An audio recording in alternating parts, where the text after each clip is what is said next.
नमस्कार बंधुगण, आपण मानकु अंजलि ट्यूटोरियल ओडिया जीके को स्वागत। आपण विश्वास करि परिबे नहीं जे रसुण रो अनेक गुड़िए लाभ अछि। एहार अनेक स्वास्थ्य उपकार अछि। सेथि पई रसुण रांधिबा बेले एहार चोपा छड़ाई दिया जिवो बोली कहा जाय। तेबे एही चोपा को किपरि पुनः व्यवहार करिवे आसंतु जानिबा एही विषय रे।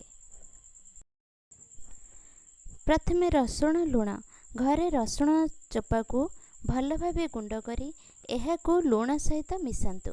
एही रसुण चोपा सहित मिश्रित लुण विभिन्न डिश रे अतिरिक्त स्वाद जोग करि थाए। द्वितीयटी भिनेगार। एक बोतल रे भिनेगार धला किंबा एप्पल साइडर भिनेगार रे रसुण चोपा मिसांतु। सलाड ड्रेसिंग पई एहा बेस्ट विकल्प अटे। तृतीयटी सार। रसुण चोपा को एक उत्तम सार भाव में व्यवहार करा जाई परिबो। जदि घरे कंपोस्ट तैयारी करुछंती सेथिरे रसुण चोपा को मिसांतु। एहा अधिक पुष्टिकर जोग करिबारे सहाय्य करे। चतुर्थटी क्लीनर। सुखिला रसुण चोपा को हांडी और पात्र पई क्लीनर भाव में व्यवहार करा जाई परिबो। एहा पैन रे लागिथिबा खाद्य को सहजरे सफा करिबारे सहाय्य करिथाए।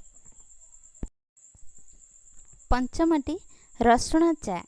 रसुण चा तैयारी करिबा पई रसुण चोपा को पानी रे फुटांतु। एही चा को ठंडा बा फ्लू पई प्राकृतिक उपचार भाव में व्यवहार करा जाई परिबो, कारण एहा गला घारू मुक्ति देथाए।